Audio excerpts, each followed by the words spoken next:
Selamat datang lagi di sesi Kupas Tuntas kita. Oke, hari ini kita mau gali lebih dalam nih bab 3 dari materi kita, The Science of Scaling.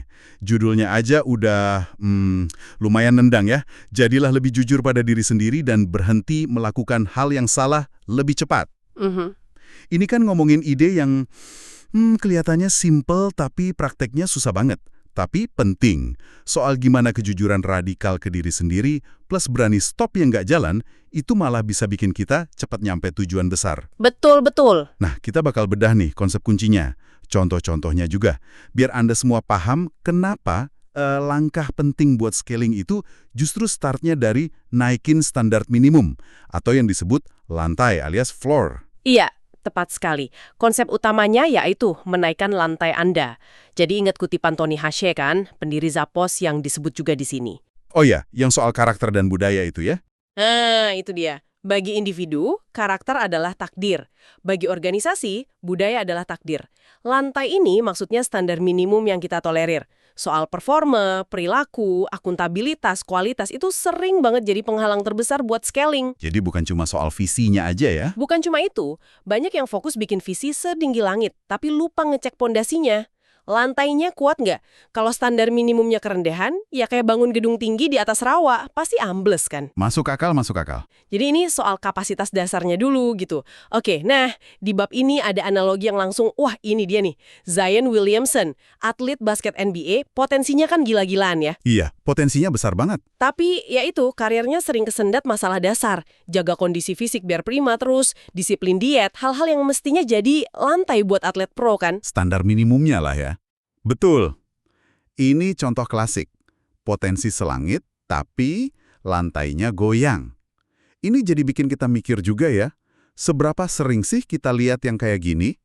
Orang pinter banget atau bisnis idenya keren, tapi gagal pol karena standar dasarnya diabaikan.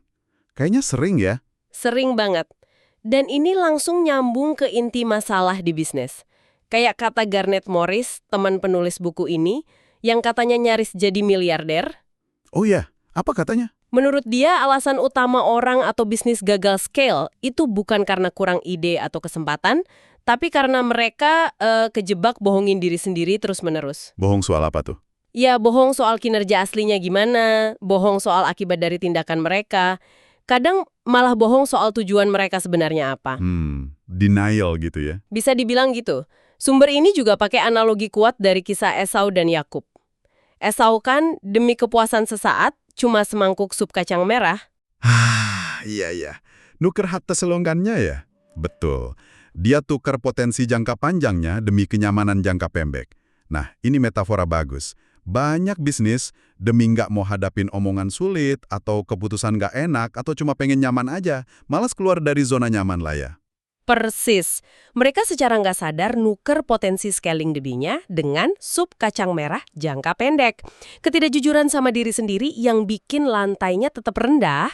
Oke. Mari kita dalami lagi nih. Konsep naikin lantai ini kuat. Tapi tantangannya kan pas nerapinnya ya. Kedengarannya aja udah nggak enak. Halah, iya emang. Artinya kan kita mesti siap ngadepin kelemahan, area abu-abu, hal-hal yang mungkin selama ini kita umpetin atau abaikan aja. Soal diri sendiri atau cara kerja tim kita. Bener. Ini butuh berani dan objektif banget buat lihat kenyataan apa adanya. Nah, biasanya gimana sih prosesnya di perusahaan? Saya bayangin pasti banyak gesekan. Wah, gesekan itu hampir pasti ada.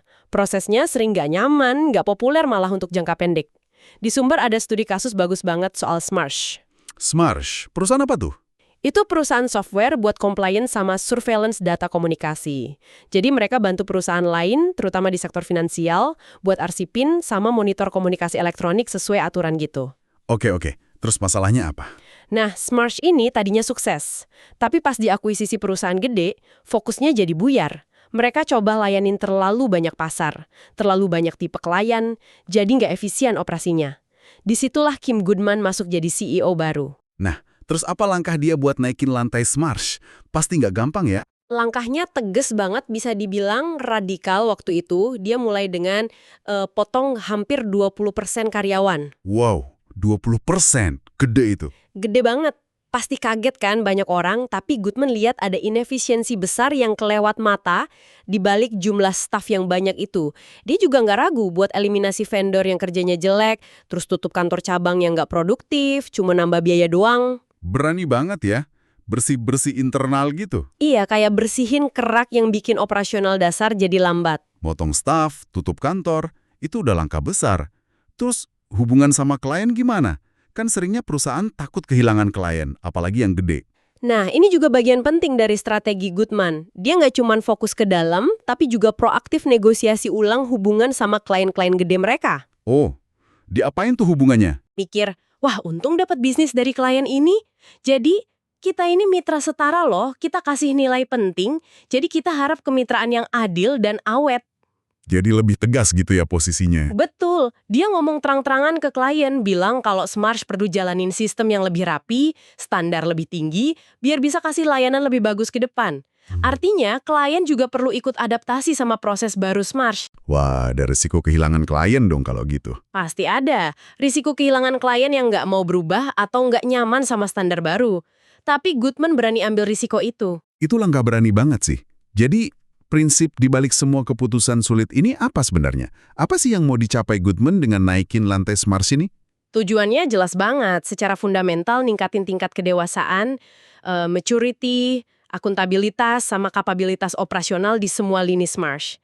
Dia sadar kalau mau jadi pemimpin pasar global beneran, Smarsh nggak bisa lagi main-main dengan standar longgar atau kompromi di area penting. Jadi lantainya harus ditinggiin banget ya. Harus. Itu syarat mutlak. Pondasi sebelum bisa benar-benar scale secara berkelanjutan dan untung. Tindakan dia, walau sulit, itu intinya bangun kapasitas internal buat penuhi janji merek mereka di level yang lebih tinggi lagi. Menarik, menarik. Jadi naikin lantai itu bukan cuma soal efisiensi internal ya, tapi juga soal gimana perusahaan posisiin diri di pasar sama hubungannya ke semua pihak, termasuk klien. Ini soal bangun integritas operasional. Persis. Ini sejalan sama pandangan Quinn, konsultan ekonomi negara, yang dikutip di materi kita. Quinn bilang salah satu beda mendasar negara maju sama berkembang itu seringnya di tingkat akuntabilitas dan transparansi sistem mereka. Oh gitu ya. Iya. Sama aja di skala kecil di perusahaan. Perusahaan yang mau naik kelas perlu bangun sistem akuntabilitas dan transparansi yang lebih kuat. Cocok juga sama kutipan Robert Greene sama 50 Cent di Sumber. Kemampuan nerima kenyataan pahit itu sumber kekuatan loh. Gimana tuh bunyinya? Mereka bilang, makin pikiranmu dekat sama kenyataan, makin bagus strategimu. Kejujuran radikal sama diri sendiri, lihat performa apa adanya, akui kelemahan walaupun pahit, itu pondasi strategi scaling yang beneran efektif. Oke, nerima kenyataan pahit ini kuncinya ya. Dan bagian dari kenyataan itu seringnya ngakuin kapan sesuatu, proyek, strategi, bahkan kebiasaan udah nggak jalan dan harus di-stop. Ini bawa kita ke ide penting berikutnya nih dari bab ini, yang menurut saya praktis banget. Konsep filter lebih cepat atau filter faster. Nah, Gimana ini nyanggungnya sama naikin lantai? wah ini dua sisi mata uang yang sama persis. Kalau Anda naikin lantai standar Anda, otomatis Anda dituntut buat jadi lebih pinter nyaring atau ngefilter apa aja nggak memenuhi standar baru itu. Oh, jadi nyambung gitu ya? Iya, analoginya bagus banget dari Annie Duke, ahli decision making, sama mantan pemain poker pro. Pemain poker pro itu kan terkenal cepet banget dan tegas buat lipat atau fold.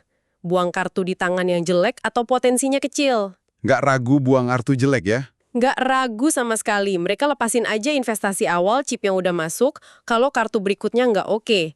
Nah sebaliknya, pemain amatir sering kejebak. Gimana tuh kejebaknya? Mereka terus mainin kartu jelek karena ngerasa sayang udah terlanjur invest waktu, energi, atau duit. Ini jebakan klasik, sunk cost bias namanya, atau eskalasi komitmen. Ngarep keajaiban, padahal kemungkinan kecil. Nah, filter lebih cepat itu soal pakai mental pemain pro ini di bisnis dan hidup. Wih, analogi poker ini kena banget. Langsung bikin mikir. Mungkin ini pas nih buat refleksi sejenak buat Anda yang dengerin. Coba deh pikirin, ada nggak area di kerjaan atau hidup Anda sekarang yang Anda mungkin lagi megang kartu jelek kelamaan? Bisa jadi proyek yang nyedot sumber daya terus, tapi hasilnya gitu-gitu aja. Strategi marketing yang datanya udah bilang nggak efektif, produk nggak laku, atau mungkin kebiasaan pribadi atau hubungan yang sebenarnya udah nggak sehat, tapi susah banget dilepas karena udah terlanjur. Pertanyaan refleksi itu penting banget, karena kemampuan buat ngefilter secara agresif dan cepat ini, kata sumbernya, salah satu kunci scaling yang sering kelewat. Ada cerita menarik nih dari pengalaman Blake Erickson, salah satu penulis buku ini, pas dia jadi misionaris muda di Peru. Oh ya? Gimana ceritanya? Dia dikasih target yang kata orang mustahil. Capai 100 lebih pembaptisan dalam 2 tahun tugas, padahal rata-rata di sana cuma sekitar 10. Tahun pertama dia pakai pendekatan biasa, cuma dapat 4 pembaptisan. Jauh banget kan? Wah, cuma 4 dari target 100 lebih. Pasti dia mikir ulang tuh. Terus apa yang dia ubah? Gimana dia nerapin filter lebih cepat? Dia sadar, pendekatan dia yang coba yakinin semua orang itu nggak efektif. Waktu sama energinya habis kesebar kemana-mana. Jadi dia putusin buat secara radikal, naikin lantai kualifikasi orang yang bakal diinvestasikan waktunya lebih lanjut. Gimana caranya? Dia bikin filter super ketat. Cuma 3 pertanyaan kunci yang dia tanyain di awal ketemu, mungkin cuma 30 detik. Pertama, Anda kerja nggak hari Minggu? Penting kan buat kegiatan gereja? Kedua, kalau tinggal sama pasangan, udah nikah resmi belum? Ini soal aturan agama mereka. Ketiga, mau nggak komitmen datang ke gereja hari Minggu ini? Wow, itu filternya spesifik banget dan to the point ya. Pasti banyak banget yang nggak lolos dong. Betul sekali. Sebagian besar orang yang dia temui yang nggak lolos 3 kriteria itu. Tapi si Erickson ini disiplin banget. Dia cuma fokus dan invest waktu sama energi lanjutannya ke segelintir orang yang lolos filter ketat itu. Jadi yang nunjukin kesiapan dan komitmen paling tinggi aja ya? Iya, yang paling siap dan mampu secara logistik juga buat ambil langkah berikutnya sesuai ajaran agamanya. Dia tetap ngobrol sama ratusan orang tiap hari, tapi cuma dalemin obrolan sama yang lolos filter 30 detik itu. Terus hasilnya gimana? Sukses nggak strategi filter super ketat ini? Hasilnya luar biasa, di akhir 2 tahun tugasnya, Blake Erickson berhasil capai 118 pembaptisan, lewatin target mustahil tadi. Keren banget. Pelajaran pentingnya di sini, kata sumbernya, bukan soal jadi eksklusif atau nggak peduli sama orang lain. Tapi ini soal strategi alokasi sumber daya. Tiap mau scaling, sumber daya kita, waktu, energi, duit, perhatian kan pasti terbatas. Selalu terbatas ya. Nah, filter lebih cepat itu, mekanisme buat mastiin sumber daya terbatas itu, dipakai di area atau kesempatan yang punya potensi dampak paling gede dan paling cepat buat capai tujuan besar kita. Ini nyambung banget sama kata Josh Waitzkin, ahli belajar itu. Inti dari peningkatan terus-menerus, naikin lantai pribadi, adalah berhenti ngurangin kesalahan yang sama. Mau itu teknis atau psikologis. Berani stop lakuin yang salah, dan lakuinnya lebih cepat. Jadi naikin lantai sama filter lebih cepat ini saling nguatin ya. Tapi jujur deh, ini semua kedengarannya berat banget ya secara psikologis. Ngadepin kebenaran soal diri sendiri atau bisnis, bikin keputusan sulit buat motong atau berhenti, ngelepasin sesuatu yang udah lama dipegang, ini pasti bikin stres dan gak nyaman kan? Oh, nggak usah diragukan lagi. Proses naikin lantai dan filter agresif itu emang bikin tegang dan stres. Itu fakta, harus diakui. Pasti ya. Tim yang kerjanya kurang, sama klien yang nggak mau ikut proses baru, sama vendor yang mesti diputus kontraknya. Dan yang paling susah seringnya ya ngomong jujur sama diri sendiri soal kebiasaan atau keyakinan yang perlu diubah. Nggak nyaman banget pastinya. Iya sih. Tapi, dan ini poin penting banget dari sumbernya, kalau kita terus-terusan jalan di bawah lantai standar yang seharusnya, itu juga bikin stres jenis lain loh, yang mungkin lebih kronis dan ngerusak. Stres yang gimana tuh maksudnya? Stres karena disonansi kognitif. Jadi tindakan kita nggak sejalan sama nilai atau standar yang kita yakini benar. Stres karena ngerasa nggak otentik, tahu sebenarnya kita atau tim bisa lebih baik, tapi kejebak kompromi terus. Oh, jadi ada stres juga kalau nggak berubah ya? Ada stres karena terus-terusan nutupin atau cari-cari alasan buat standar yang rendah. Ketidakjujuran sama diri sendiri itu, ironisnya, capek banget dan nguras energi mental emosional jangka panjang. Jadi, ya, proses naikin lantai itu stres di awal, tapi mempertahankan status quo yang jelek juga ada harga stresnya sendiri. Ini perspektif menarik nih. Jadi kita kayak milih ya, mau menghadapi stres yang mana? Stres jangka pendek karena perubahan dan konfrontasi, atau stres jangka panjang karena nggak konsisten dan potensi nggak kecapai? Tepat sekali. Dan sumbernya bilang, kejujuran dan kejelasan, walaupun mungkin rasanya brutal atau nggak enak di awal, dalam jangka panjang malah bangun fondasi yang lebih kuat buat rasa hormat. Hormat dari orang lain dan diri sendiri ya? Betul, hormat dari orang lain ke Anda dan hormat Anda ke diri sendiri. Dan yang nggak kalah penting, kejujuran radikal ini tuh ngebebasin energi mental dan emosional yang luar biasa. Energi yang tadinya kepake buat apa tuh? Yang tadinya kepake buat ngurusin inkonsistensi, nutupin masalah, atau pertahanin ilusi, sekarang bisa dipakai buat beneran bangun dan maju ke standar tinggi yang dicita-citakan. Ini soal nyelarasin antara apa yang kita bilang penting sama apa yang kita lakuin beneran. Baiklah, oke. Coba kita rangkum ya inti dari diskusi bab 3 yang dalam banget ini. Pesan utamanya kerasa jelas dan kuat banget sih. Pertumbuhan eksponensial sejati atau scaling itu akarnya bukan cuma soal pasang target lebih tinggi, naikin frame cita-cita gitu, bukan cuma itu. Secara lebih dasar, scaling itu soal secara sadar dan konsisten naikin standar minimum absolut yang kita terima dalam semua hal. Kinerja, perilaku, kualitas, akuntabilitas. Dengan kata lain, scaling dimulai dari naikin lantai Anda. Dan proses penting naikin lantai ini, ya seperti yang kita bahas tadi, butuh dua hal kunci yang nggak bisa dipisah. Pertama, tingkat kejujuran radikal sama diri sendiri buat lihat dan terima kenyataan apa adanya, sepahit apapun itu. Itu yang pertama. Dan kedua, keberanian buat bertindak berdasarkan kejujuran itu. Terutama berani buat stop apa yang udah terbukti nggak jalan atau nggak sesuai standar lagi, dan lakuinnya cepet. Jangan kejebak ragu atau sangkast bias yang bikin kita terus megang kartu jelek. Oke, nah sebagai penutup diskusi kita kali ini, kami mau tinggalin Anda satu pemikiran yang agak provokatif nih, buat direnungin lebih lanjut. Ini dibangun dari materi yang kita bahas barusan. Capaian apa yang mungkin lagi Anda korbanin sekarang, detik ini juga, cuma karena Anda sadar atau nggak sadar, biarin standar minimum Anda, lantai Anda, ada di level yang terlalu rendah. Pertanyaan bagus tuh.